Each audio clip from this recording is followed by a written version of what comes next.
Olá, alunos! Olá, professores! Tudo bem com vocês? Eu sou o professor Gilvano e sejam bem-vindos a mais uma aula de Educação Física. Hoje vamos continuar com o nosso tema da aula passada, que é sobre as práticas corporais de aventura, e hoje vamos falar de mais uma dessas práticas. Mas antes de iniciar a aula, temos aquele recado para os alunos. Atenção, alunos! A presença lá no Classroom agora mudou. Agora você vai clicar no primeiro link e vai realizar a atividade e vai clicar em enviar essa tarefa, marcando o X ali na resposta correta e pronto, a tua presença agora está confirmada. Então vamos começar a nossa aula. Lembrando, pegue seu caderno, pegue sua caneta ou seu lápis para fazer todas as anotações necessárias e também realizar as tarefas, as atividades que teremos durante essa aula. Bem, nós vamos começar essa aula, como sempre, fazendo um resumo da aula passada, da aula anterior. Se você não assistiu a aula passada, não esquece de acessar a aula passada, assistir, está disponível ali no YouTube e vamos fazer o resumo do conteúdo da aula passada. Tudo bem? Vamos lá? Bem, na aula passada nós vimos um pouco sobre o skate e nós vamos fazer uma passada por todos os slides que a gente estudou na aula passada, mas de maneira bem breve, porque hoje o tema da aula é outro, tá? Então vamos lá. A gente estudou um pouco sobre o surgimento do skate, como ele surgiu. A gente viu que ele surgiu ali na década de 60, na Califórnia, lá nos Estados Unidos, quando os surfistas não poderiam praticar o surf, porque a gente sabe que o surf depende de condições climáticas, você ter a onda depende, além da necessidade de querer praticar o esporte, depende de outros fatores. Então, se você não tem a onda disponível, você não pode praticar o surf. Então, esses surfistas, no intuito de continuar praticando a sua modalidade, eles fizeram uma adaptação. Eles pegaram as rodinhas de patins e colocaram debaixo de pranchas de madeira.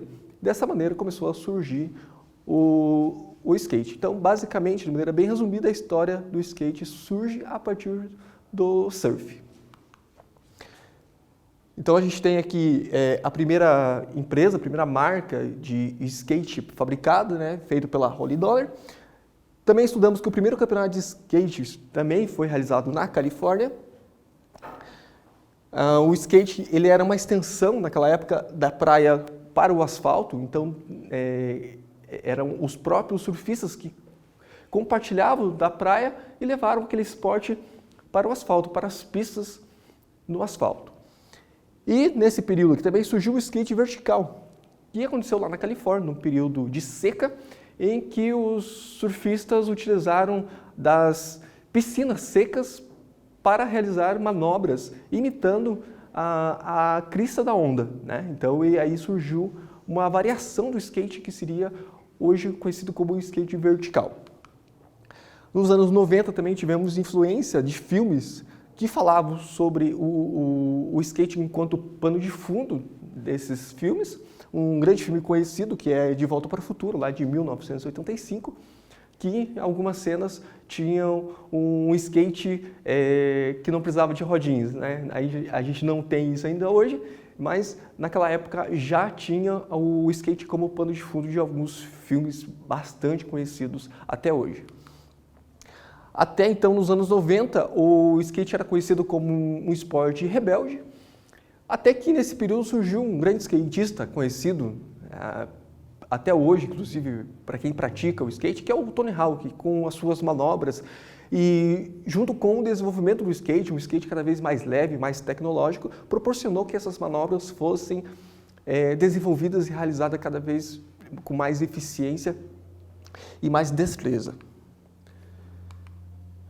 Então, a partir de 1995, o skate começou a se tornar um esporte profissional, ele começou a ter o seu profissionalismo, deixando de lado aquela imagem de esporte rebelde, com as primeiras competições transmitidas, inclusive, pela ESPN, lá no ano de 1995. Já em 1999, é lançado um jogo bastante conhecido, que é um jogo de skate, de videogame.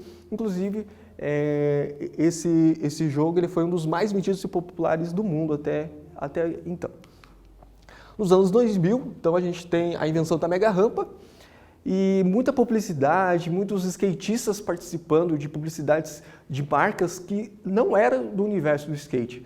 E na sequência tivemos também muitos praticantes e skatistas profissionais fazendo documentários e como atores de filme. Isso inclusive ajudou bastante o skate ser conhecido e divulgado no mundo todo.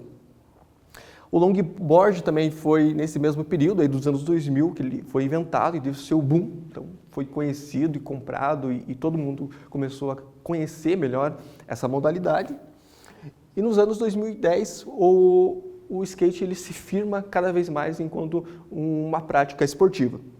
Até que a gente vai ter aí no ano que vem, em 2021, a sua primeira edição de participação nos Jogos Olímpicos, que vai ser em Tóquio. Então, pela primeira vez, o skate ele fará parte, né, das modalidades que são modalidades olímpicas, o que é um grande avanço para qualquer modalidade quando chega a ser um esporte olímpico.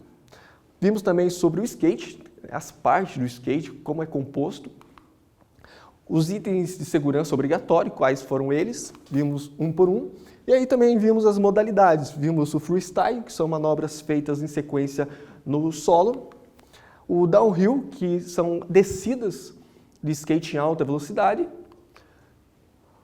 o vertical, que a gente já citou antes, então, que surgiu lá das piscinas secas, né, vazias, que o skatista ele precisa realizar a sua manobra na subida, né, dessa pista em formato de U e muitas vezes também na crista, né, como se fosse uma espécie de corrimão que tem na parte superior dessas pistas. O street, que seria então o skate de rua, que é o skate mais popular, né, onde a gente vai utilizar os obstáculos, né, da rua, como os corrimões, bancos, as escadarias, como elemento para a sua prática e seus movimentos e manobras para o skatista. A mega rampa, então, que foi inventada recentemente, né, em relação ao surgimento do esporte, a mega rampa ela é bem recente. E vimos também quais são as modalidades que serão aplicadas, que serão competidas nas Olimpíadas lá no ano que vem, que é o street e o park. Então o street ele simula uma pista de rua e o park ele simula vários elementos e unindo esses elementos numa única pista para que as manobras elas se unam, para que as manobras elas se complementem em sequência. Conhecemos também alguns dos principais skatistas na atualidade, e inclusive o Bob Burnquist, que já é um skatista veterano, mas é um dos maiores skatistas de todos os tempos, ele é brasileiro, inclusive. E agora a gente vai falar na nossa nova modalidade, a gente vai estudar hoje, vamos conhecer um pouco sobre o surf. Tá? O surf, ele é uma modalidade que surgiu antes do skate, né? Então, a gente vai entender agora a modalidade que dá origem ao skate, que foi a modalidade da aula passada, que a gente acabou de fazer um resumo. Tá? Bom, a gente viu que o skate ele surge do surf. Né? E como que o surf surge? Né? E é isso que a gente vai tentar descobrir. Então você vai tentar, você vai fazer uma pesquisa agora, aí, de maneira bem rápida, vai escrever no seu caderno essa pergunta: como surgiu o surf? Tá? E você vai pesquisar de maneira bem breve. Como que se dá o surgimento dele? Ele surge de que maneira? Aonde que ele surge? E durante a aula a gente vai responder essa pergunta e você vai fazer a correção aí no seu caderno. Combinado?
Muito bem, estamos de novo aqui. Agora vamos continuar a nossa aula e responder essa pergunta aí que você com certeza já sabe da resposta. Mas vamos lá.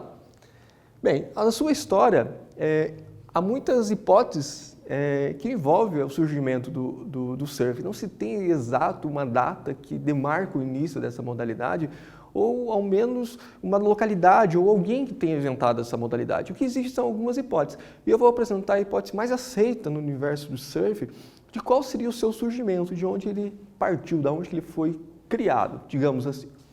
Então, a hipótese de origem que se dá na Polinésia ou no Peru, ou talvez nessas duas localidades. Então, a Polinésia, aqui no nosso mapa, ele está aqui, ó, né, no Oceano Pacífico Sul, enquanto o Peru também está aqui, né, banhado pelo Oceano Pacífico Sul. São regiões que eles já vivem, né, no mar há muito tempo, eles já convivem com a pesca, então eles precisam pegar os seus barcos e se direcionar a uma localidade para pescar. E a hipótese que eles, quando eles estivessem voltando para o território em solo, em terra firme, eles utilizavam-se das ondas e eles se deslizavam, né, sobre essas, poderíamos dizer, pranchas de madeira que auxiliavam o seu retorno até as praias. Dessa forma, será que talvez sairia daí um esporte chamado surf? Vamos lá, vamos seguindo com a nossa história aqui. Bem, aí no século XVIII, nós tivemos os primeiros havaianos, né? Então a gente vê que o Havaí está aqui, ó, nessa mesma região, né? Só que mais ao norte, então ele é banhado pelo Oceano Pacífico na região norte. Bem, os havaianos também, eles têm essa mesma perspectiva de estilo de vida em que eles têm uma relação muito íntima com o mar.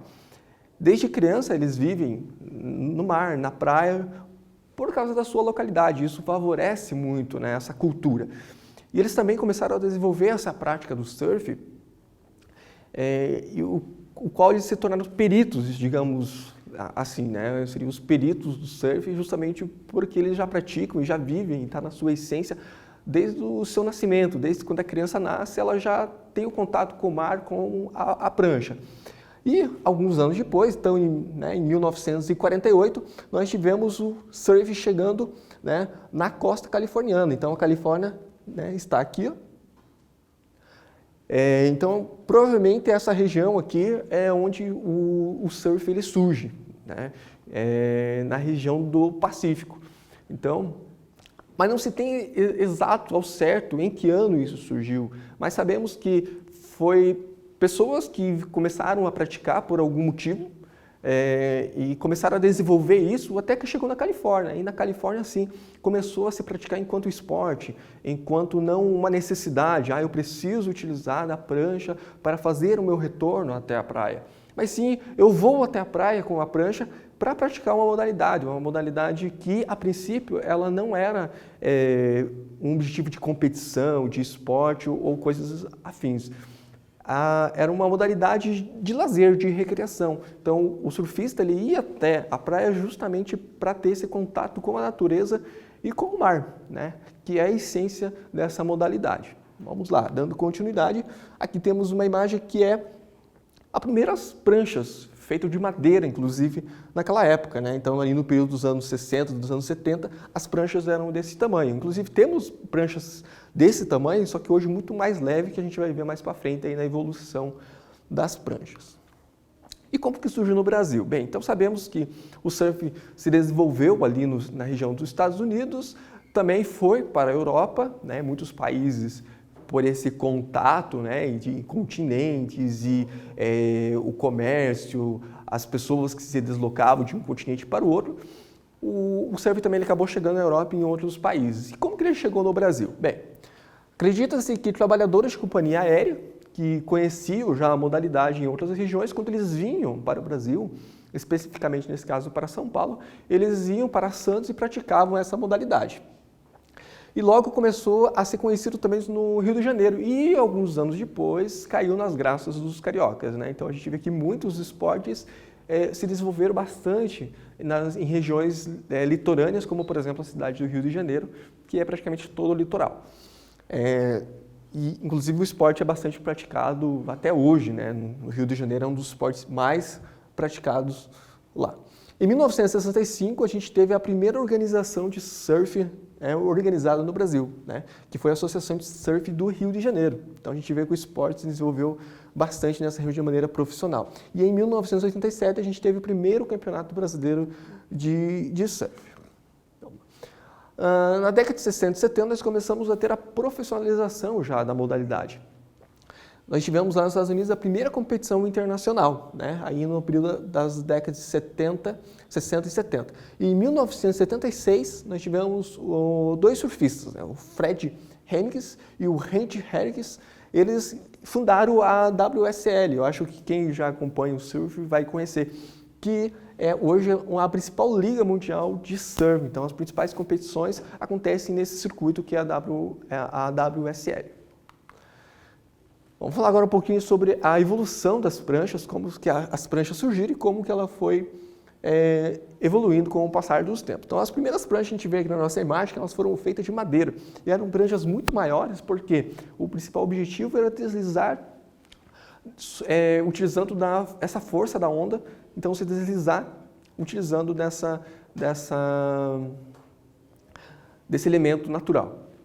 Com o passar do tempo, começou a ter a necessidade de fazer manobras, então eles começaram a se tornar experts, né, os surfistas, e cada vez mais queriam se aprofundar no conhecimento e no desenvolvimento de técnicas, né, e com isso as manobras. Para isso eles precisavam de pranchas cada vez menores e cada vez mais leves. A tecnologia ajudou também nesse sentido, né? O que era de madeira, a partir de 1950 a gente começamos a ter as primeiras pranchas de espuma de poliuretano, né? E hoje são feitos de polietileno e o revestimento de resina de epóxi, né? As principais pranchas são feitas de materiais, que são materiais muito mais leves, então você consegue ter resistência e leveza ao mesmo tempo.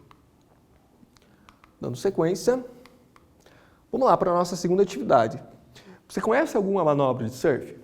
Então você vai anotar quais manobras que você conhece. Já ouviu falar de alguma manobra?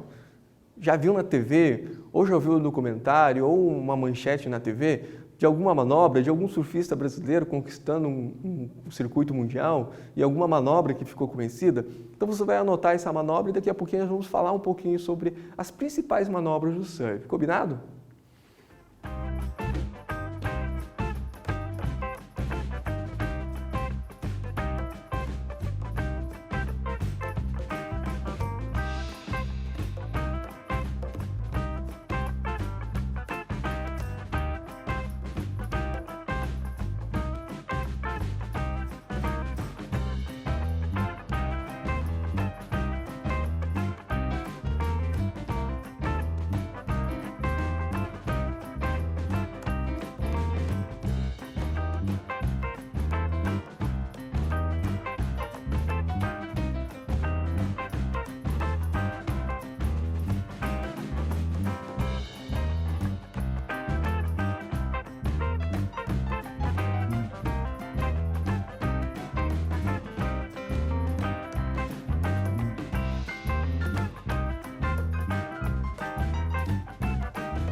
Muito bem, agora vamos voltando aqui e vamos falar sobre as manobras do surf. Aqui temos algumas animações com as principais. Existem N manobras, existem várias manobras de surf, mas a gente vai falar daquelas que são as mais conhecidas, as mais clássicas, aquelas que a gente olha, vê o surfista fazendo, a gente vai lembrar, opa, essa manobra talvez eu conheça, talvez eu já tenha ouvido falar. Então vamos lá.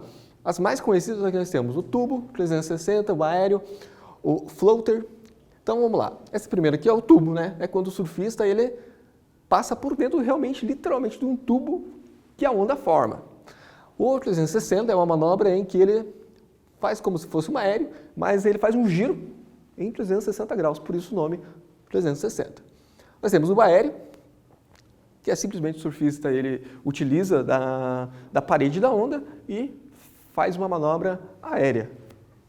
E o floater é quando ele passa por cima da crista da onda, né? Então ele utiliza da parede, né, e surfa ali, ele dobra por cima da crista. As principais competições de surf, aqui a gente vai falar das principais competições que está lá naquele circuito mundial de surf que é realizado pela WSL. Então nós temos várias etapas durante o ano e aqui vou citar algumas que são as mais conhecidas, as principais, né, regiões onde que quando o surfista ganha nessa região, ele é consagrado um dos principais surfistas de todos os tempos, digamos assim. Então a gente tem aqui no Rio de Janeiro, que é a única etapa que acontece aqui no Brasil, pelo menos esse aqui é o calendário do último ano, em 2019. Então, em Saquarema, no Brasil, é onde acontece a etapa brasileira de surf, né, que fica no Rio de Janeiro, que é inclusive essa imagem que nós temos aqui no nosso slide. E olha só, as competições oficiais, ela tem uma grande estrutura e muitas pessoas vão lá para acompanhar, principalmente porque no Brasil hoje nós temos vários surfistas brasileiros, a gente vai ver mais para frente, que estão se destacando no circuito mundial, né? Então já não é mais um esporte dominado pelos americanos ou pelos australianos, enfim, pelos europeus. Hoje o Brasil ele tem um dos principais, né, os principais atletas, inclusive com grande chance de medalha olímpica nos Jogos Olímpicos do ano que vem.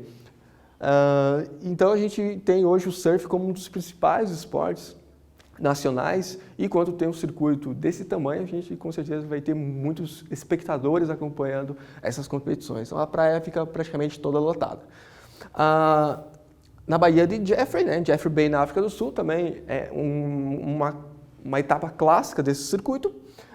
Terra Rupo, que fica no Tahiti, na Polinésia Francesa, e a grande competição, que geralmente ela fecha o circuito, que é, né, surfar lá em Pipeline, no Havaí, que a gente viu que é uma das origens do surf e o surf vive nessa região, né? A região vive o surf. Então, quando a gente fala do Havaí, a gente já deve ter visto muitos filmes que inclusive falam sobre o surf, né, nessas regiões lá do Havaí. Bem, vamos falar um pouquinho sobre Olimpíadas. Então, como eu já comentei anteriormente, o surf ele agora é um esporte olímpico. Infelizmente, né, por causa da pandemia, as Olimpíadas de 2020 elas foram adiadas para o ano que vem. Então, a gente não vai ter o surf nas Olimpíadas desse ano, mas vai ter no ano que vem. E ela vai estrear nas Olimpíadas. Então, nunca o surf teve nas Olimpíadas enquanto um esporte olímpico. Então, agora sim, agora o surf é um esporte olímpico, que é um grande avanço, como a gente já viu no skate. E agora nas Olimpíadas são modalidades que quando chegam a se tornar olímpicas é porque já é um grande esporte, né?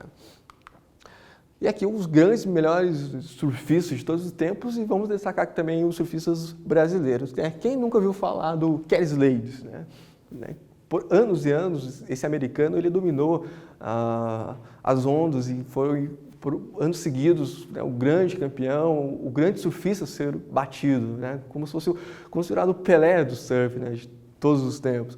Mas como todo mundo algum dia vai envelhecer, ele envelheceu e foi superado, né? E aqui temos alguns grandes surfistas que o superaram. Então a gente tem o Mick Fanning, que é australiano, John Florence, também americano.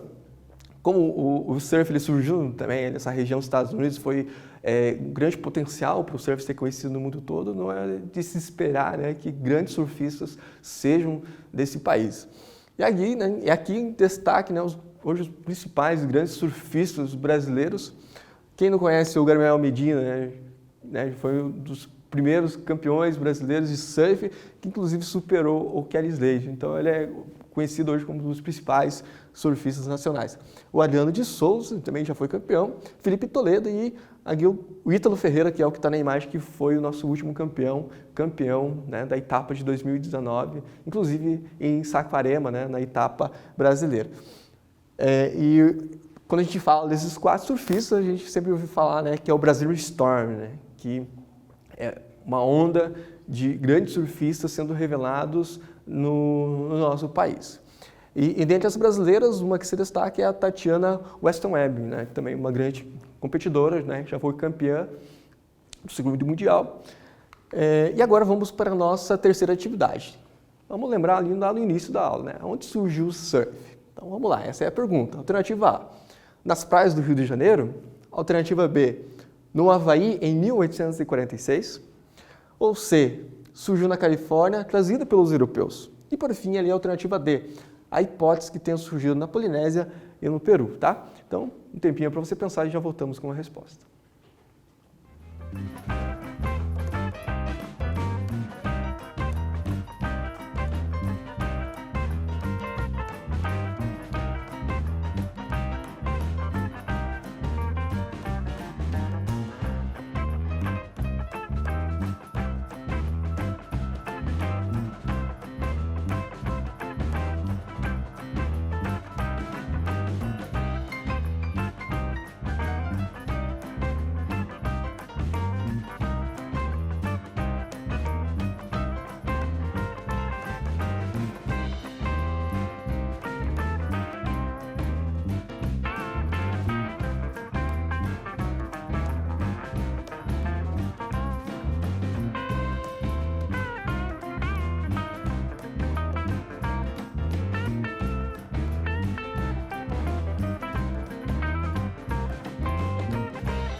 Muito bem, estamos de volta. Então, a resposta correta é a alternativa D, né?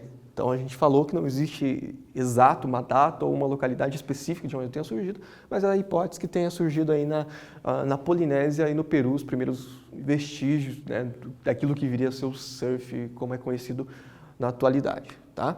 E aí vamos falar aqui do nosso estado, no Paraná, quais seriam os principais picos de surf, né? E por mais que o Paraná não tenha um litoral tão vasto, né, mas a gente tem alguns pontos bem específicos que é possível fazer um bom surf, né? Dentre eles, né, a Ilha do Mel, onde seria talvez o principal pico de surf, com várias praias, né, nessa ilha. Em Guaratuba, né, temos algumas praias também com boas ondas. Matinhos, um dos principais picos de surf, inclusive do Brasil. E algumas praias, né, na região de Pontal do Sul também é possível praticar o surf. Então, isso falando de Paraná, né, sem destacar todo o Brasil, o qual temos um litoral gigantesco, né. E aí, aqui algumas dicas de filmes para você poder assistir aí na sua casa. Dentre eles, destaco aqui Soul Surf, né, Coragem de Viver, Tudo por um Sonho. Um outro filme interessante que eu gosto muito aqui é A Onda dos Sonhos, Tá Dando Onda, são 2 filmes. Aqui é A Onda dos Sonhos 2, que é a continuação da Onda dos Sonhos. Enfim, são alguns filmes aí que você pode pesquisar e assistir durante esse período aí de quarentena na sua casa, tá? E ainda aproveita para aprender um pouquinho mais sobre o surf. Bom, e para encerrar a gente vai aqui com a nossa quarta e última atividade, que é sobre o surf. Qual alternativa está incorreta? Qual que está errada? Alternativa A, as primeiras pranchas foram feitas de madeira. Alternativa B, atualmente as pranchas são feitas de poliestileno. Alternativa C, o tubo 360, aéreo e floater são manobras do surf. E D, o surf estreará nas Olimpíadas de Paris em 2024. Qual dessas alternativas está errado?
Vamos lá então, a resposta correta.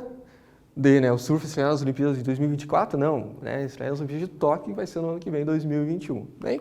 Bom, a gente fica por aqui. Espero que vocês tenham gostado dessa aula, né? Não esqueçam, né, de se cuidem, fiquem em casa se possível e até a próxima aula. Tchau, tchau a todos.